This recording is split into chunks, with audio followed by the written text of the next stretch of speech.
चलिए मेरे प्यारे दोस्तों, नमस्कार। और आज की बात कार्यक्रम में आपका स्वागत है। दोस्तों, आज 8 दिसंबर का दिन और हम आज आपसे बात करेंगे विभिन्न मुद्दों पे जो देश में आज ज्वलंत रूप अख्तियार कर रहे हैं। साथियों, आज 8 दिसंबर को बोधि दिवस मनाया जाता है। बोधि दिवस मीन्स एनलाइटेंड डे। ऐसा दिवस जिस दिन ज्ञान की प्राप्ति हुई थी गौतम बुद्ध को। गौतम बुद्ध दोस्तों एक ऐसा नाम है जो राज परिवार से थे, सिद्धार्थ। और उन्होंने जब जीवन का स्वरूप देखा तो महलों को छोड़कर वनवास या संन्यास या निर्वाण की तरफ निकल पड़े, खोज में अपने अंतर्मन की, ज्ञान की।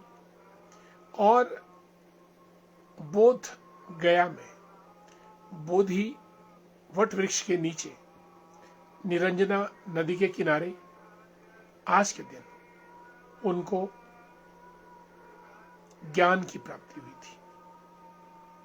इसीलिए साथियों, आज का दिन बोधि दिवस के रूप में मनाया जाता है और गाया जाता है।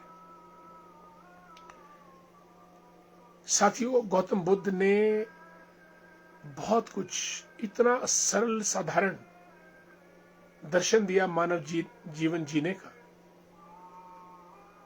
मध्य मार्ग। यानी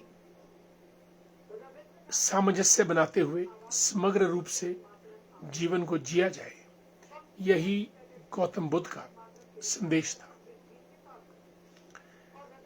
न सर उठा के चलो, न सर झुका के चलो। यानी न आपका सर इतना ऊंचा उठे कि लोग आपके चेहरे पे नजर ना डाल सके, और आपका चेहरा इतना झुका भी ना रहे कि लोग फिर से आपकी शक्ल ही ना देख सके। इसलिए संतुलित, समग्र, मध्यम मार्ग अपनाते हुए, न ज्यादा खट्टा, न ज्यादा मीठा, न ज्यादा कड़वा, न ज्यादा मीठा, संतुलन में चलते हुए जीवन का निर्वाह हमको करना चाहिए। और ये जो मिडिल पाथ थ्योरी है साथियों, ये जीवन जीने का अचूक उपाय है। एक्सट्रीमिस्ट बनना यानी अतिवादी एक्सट्रीमिस्ट, वो गलत है। किसी भी चीज में आगे बढ़ते हुए आप संतुलन बना के चलेंगे तो कहीं ना कहीं जीवन में आपको शांति, समृद्धि का संदेश मिलेगा। गौतम बुद्ध ने दोस्तों इन्हीं चीजों को अपनाया और एक समग्र मानवता के लिए संदेश दिया, जहां पे मध्य मार्ग के महत्व को उन्होंने बताया। और दोस्तों उन्होंने अष्टांग मार्ग भी दिया, सम्यक दृष्टि, सम्यक विचार, सम्यक दर्शन। और उन्होंने ये भी कहा कि ये संसार दुखों का घर है। दुखों का कारण हमारी इच्छाएं हैं। इसलिए गौतम बुद्ध कहते हैं कि अगर इच्छाओं का दमन या उनका कंट्रोल किया जाए, उन पे अंकुश लगाया जाए, तो कहीं ना कहीं हमारे दुखों में कमी आ सकती है। लेकिन साथियों, आजकल तो इसके उलट जो दुनिया चल रही है वो मटेरियलिज्म यानी भौतिकवाद की तरफ चल रही है। और भौतिकवाद की दुनिया में भौतिकता, पूंजीवाद, साम्राज्यवाद ये सारे वाद इकट्ठे हो जाते हैं। हमको अगर चाहिए तो समाजवाद या साम्यवाद, जहां समाज में रहने वाले प्रत्येक आदमी का भरण पोषण किया जा सके। दोस्तों, इससे पहले कि हम आगे बढ़े, कुछ हमारे मित्र जुड़े हैं और मित्रों का स्वागत करना बहुत लाजमी है। चलिए, प्रमोद कुमार जी को नमस्कार। प्रमोद जी, कैसे हैं आप? स्वागत है आपका कार्यक्रम में। और मोनिका भारद्वाज कोटगढ़ से जुड़ी हैं हमारे साथ। मोनिका जी, आपका बहुत बहुत स्वागत। और अनीता शर्मा जी भी कार्यक्रम में आई हैं। अनीता जी, आपका बहुत बहुत स्वागत, गुड इवनिंग। और टिक्कम वर्मा जी को हमारा प्रणाम, नमस्कार। आदरणीय भूपराम वर्मा जी तेज तरार नेता हैं, आपका स्वागत और आपको नमस्कार भी। नारकंडा डमोर से हमारे दयानंद केंतला जी भी जुड़े हैं कार्यक्रम में, हमारे मित्र हैं बहुत पुराने।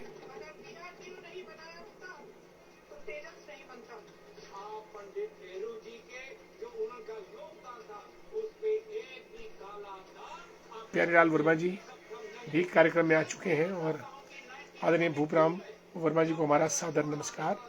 संजय सूद जी रामपुर से, काफी व्यस्त कार्यक्रम रहता है संजय जी यार, आपकी लंगर सेवा दिनों दिन मजबूत होती जा रही है और ईश्वर करे आपका ये कार्यक्रम और आगे फलता फूलता रहे। चुनीलाल ठाकुर जी कोटगढ़ से हैं हमारे मित्र और इज ए ग्रेट एजुकेशनिस्ट, एक जागरूक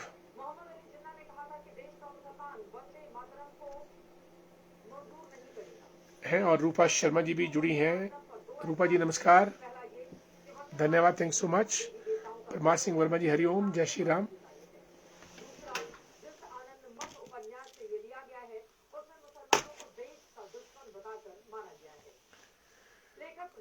कुलदीप कुमार जी को भी राधे राधे, जय श्री कृष्ण। केवलराम बुशेरी जी रामपुर से,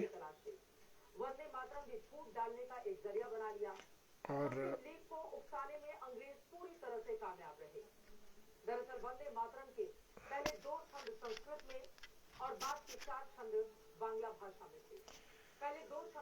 परमार सिंह वर्मा जी नमस्कार, हरिओम, जय श्री राम। कुलदीप कुमार जी राधे राधे। केवलराम बुशेरी जी, अशोक मचान साहब रूडू से जुड़े हैं, गुड इवनिंग। और रीटा भारद्वाज जी जुड़ी हैं शोगी से। रीता जी भारतीय जनता पार्टी की नेत्री हैं। राजेश ठाकुर जी, अनिल ढेटू जी, दोनों को हमारा प्यार भरा नमस्कार। भागचंद चौहान जी को भी, मनोज ठाकुर जी जय हिंद, कैसे हैं आप?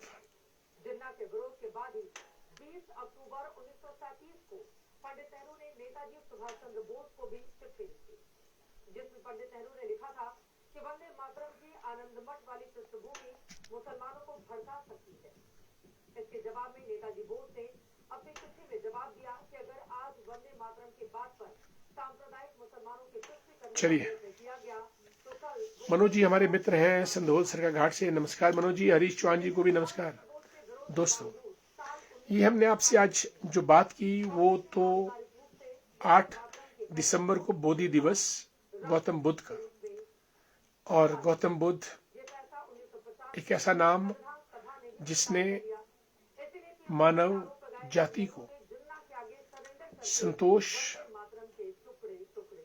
और सदाचार और एक समग्र रूप से मध्यम मार्गी जीवन जीने का संदेश दिया था। और मनु जी भी जुड़े हैं चंबा से, वंदे मातरम, स्वागत है आपका मनु जी। दोस्तों, आज लोकसभा में बड़ी जबरदस्त बहस चल रही है वंदे मातरम। वंदे मातरम का शाब्दिक अर्थ मातृभूमि का वंदन। सुजलाम सुफलाम शस्य श्यामला शीतलाम वंदे मातरम। सुजलाम सुफलाम सस्य श्यामला मातरम वंदे मातरम। दोस्तों, ये पंक्तियां पहली बार जब बंगाल का विभाजन 1905 में हुआ था, उसके बाद एक बंकिम चंद्र चटर्जी हुए, उन्होंने उपन्यास लिखा था आनंद मठ। उस उपन्यास के अंदर ये गीत था और इस गीत को वहां से लिया गया था और ये गीत भारतीय स्वतंत्रता का क्रांति गीत बना, वंदे मातरम। और झंडे पे भी 1904 में, 1905 में मैडम कामा ने भी जर्मनी के स्टुटगार्ट में जो ध्वजारोहण किया था उसके ऊपर वंदे मातरम लिखा हुआ था। प्रेम वर्मा जी भी जुड़ चुके हैं। नमस्कार प्रेम जी, कैसे हैं आप? और हमारे निकाराम शर्मा जी भी जुड़ चुके हैं कार्यक्रम में। सिकंदर बंसल जी, जय हिंद जय भारत। निकाराम शर्मा जी को हमारा प्यार भरा नमस्कार और लेखराम वर्मा जी को भी हमारा नमस्कार। और दोस्तों, वंदे मातरम के ऊपर जो कंट्रोवर्सी चली है वो ये है कि इसके पैरा तो काफी हैं, यानी पद है, और लेकिन मुस्लिम और हिंदूवाद के बीच दोनों के तुष्टीकरण के लिए केवल 2 पैरा ही गायन में डाले गए हैं। और बेसिकली एक देवी की स्तुति है जिसको बाद में भारत माँ की स्तुति करके बताया गया। बंकिम चंद्र चटर्जी ने एक देवी माँ की स्तुति की जिसमें बाद में जो पंक्तियां थी वो मुस्लिम या मुस्लिम लीग को स्वीकार्य नहीं थी। इसीलिए भारतीय जनता पार्टी का आरोप है कि तत्कालीन सरकारों ने वंदे मातरम के साथ पक्षपात किया और केवल 2 ही शुरू के पैराग्राफ राष्ट्र गीत में डाले, जिसके ऊपर मुस्लिम लीग को कोई ऐतराज नहीं था। कृष्णा शर्मा जी को नमस्कार। लेखराम वर्मा जी, मोनिका भारद्वाज जी नमस्ते, मैं मोनिका शर्मा हूं। ग्रेट। जानना चाहती हूं कि क्या बीजेपी में सुधांशु त्रिवेदी जी बहुत इंटेलिजेंट है? मुझे आप और त्रिवेदी जी दोनों ही बहुत इंटेलिजेंट लगते हैं। नहीं, जो सुधांशु त्रिवेदी हैं मोनिका जी, वो वाकई ही बहुत इंटेलिजेंट है और उनका मुकाबला तो नहीं किया जा सकता है। और सुधांशु त्रिवेदी जी, आपकी जानकारी के लिए, हमारे जो गृह मंत्री हैं राजनाथ सिंह, इनके भी वो एडवाइजर और परामर्शदाता या उनकी स्पीच राइटर सुधांशु त्रिवेदी रह चुके हैं। और दूसरा मोनिका, सुधांशु त्रिवेदी बहुत बड़े प्लेटफॉर्म पे है। आप जितने ऊंचे प्लेटफॉर्म पे होते हैं उतना ही आपको चारों तरफ से ज्ञान, ध्यान, संदेश, अपॉर्चुनिटीज, मौके आते रहते हैं, मिलते रहते हैं। और हम भी सुधांशु त्रिवेदी के प्रशंसक हैं। अच्छा बोलते हैं, अच्छा सोचते हैं और नई से नई बात जनता जनार्दन के सामने लाते हैं। और दोस्तों, वंदे मातरम का इतिहास बहुत पुराना है। स्वामी विवेकानंद के साथ आई थी सिस्टर निवेदिता, लेकिन आगे बढ़ने से पहले शिव कुमार जी जुड़े हैं। नमस्कार, हमारे मित्र हैं, बहुत बहुत स्वागत आपका। और नरेश चौहान साहब, thank so much for being with us. Devi Singh Thakur ji नमस्कार। बबलू चेतराम जी गुड इवनिंग, जय श्री राम। और दोस्तों, जब सिस्टर निवेदिता स्वामी विवेकानंद की शिष्या के रूप में भारत आई थी तो 1904 में उन्होंने भारत का ध्वज डिजाइन किया था उसके ऊपर भी वंदे मातरम लिखा हुआ था। लाहौर से उर्दू में एक अखबार प्रकाशित होता था वंदे मातरम, वो शेर पंजाब, पंजाब केसरी लाला लाजपत राय उसके एडिटर थे। वे भी वंदे मातरम नाम का अखबार चलाते थे। और दोस्तों, क्रांति गीत जो देश की स्वतंत्रता मिली, हजारों नौजवानों ने वंदे मातरम को गाया। आज कंट्रोवर्सी इसी बात पे है। भारतीय जनता पार्टी कहती है कि कांग्रेस ने वंदे मातरम की कांट छांट की और केवल शुरू के 2 पैराग्राफ ही राष्ट्रगीत बनाए, क्योंकि बाकियों के पैराग्राफ्स पर मुस्लिम लीग को ऐतराज था। इसलिए मुस्लिम लीग को संतुष्ट करने के लिए कांग्रेस ने वही चीजें गीत में डाली जो मुस्लिम लीग को, जिनके ऊपर ऐतराज नहीं था। और यही बहस आज पार्लियामेंट में चल रही है। राजेश शर्मा जी, गुड इवनिंग, नमस्कार। अनिल नेहरू जी हमारे मित्र। भाई आज आपने शेयरों की फरमाइश नहीं की अनिल जी। प्रदेश सचिवालय से हमारे मित्र अनिल नेहरू जी।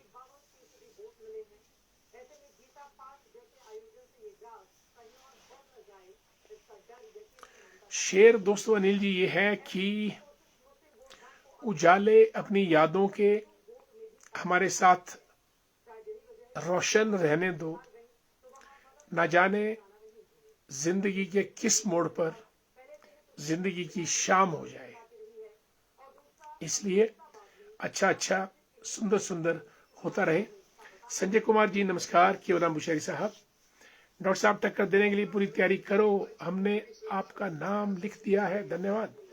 विक्रमादित्य सिंह को कड़ी टक्कर देने के लिए काफी लोगों ने आपका नाम सुझाया, बस अब आप आगे बढ़ो, टिकट लो। जय संघर्ष में शुभकामनाएं, धन्यवाद।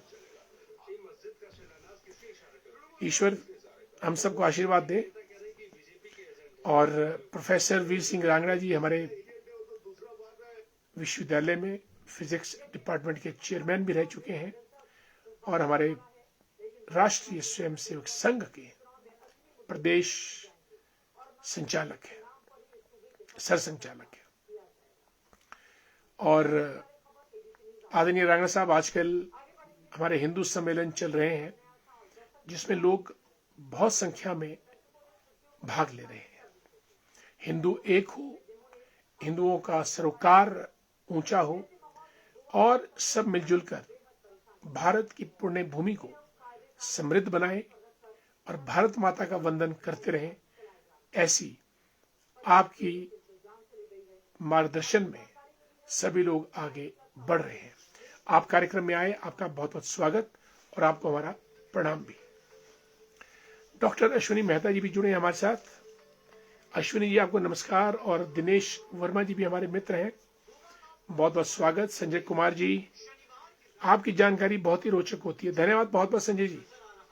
उषा ठाकुर जी को भी राम राम नमस्कार।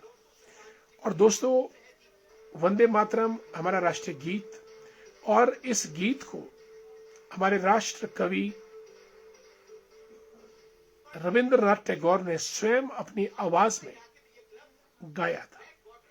यानी भगिनी निवेदिता, मैडम कामा ने जर्मनी में, और लाला लाजपत राय ने लाहौर से, और रविंद्रनाथ टैगोर ने अपनी आवाज में गाया। ये वो वंदे मातरम था। लेकिन कांग्रेस ने यहां पर मुस्लिम लीग को तुष्ट करने के लिए इसकी काट छांट की और यही आरोप आज संसद में भारतीय जनता पार्टी ने कांग्रेस पर भी लगाया। दोस्तों, राष्ट्रगीत वो चीज है जो देश को जिंदा रखता है, देश के विचारों को जिंदा रखता है और देश के स्वभाव को जिंदा रखता है। और वंदे मातरम भारत भूमि का वंदन करते हुए, और दुनिया में दोस्तों भारत ही एक ऐसा देश है जो अपनी भूमि को मां का दर्जा देता है। हम भारत माता की जय करते हैं। भारत माता, गौ माता, अपनी माता जिसने जन्म दिया, गायत्री माता, वेद माता, ये वो माताएं हैं जो भारत के उपनिषदों में, वेदों में जिनका वर्णन है। और भारतीय भूमि भी पुण्य भूमि और भारत माता का दर्जा। और वंदे मातरम हम जब कहते हैं तो वंदे मातरम भारत भूमि की पूजा, उसका वंदन, उसको शिरोधार्य करने के लिए हम कहते हैं। आगे बढ़ते हैं दोस्तों। जगदीश शर्मा जी, 2027 का साल होगा प्रमोद भाई के सर MLA। भाईजान बहुत मेहनत करनी पड़ेगी जगदीश जी, धामी से जुड़े हैं हमारे मित्र Jagdish ji, good to C you, स्वागत आपका बहुत बहुत। वनीता सिपहिया जी जुड़ी हैं, लिखती हैं कि it is an honour to listen to you sir. Thank so much Vanita ji. पूरा प्रयास रहता है कि हम अपने श्रोताओं की अपेक्षाओं के अनुरूप बात करें और जो कुछ भी हमारी बात हो कहीं ना कहीं पहुंचे, तर्क संगत हो और हमारे श्रोताओं के काम आए।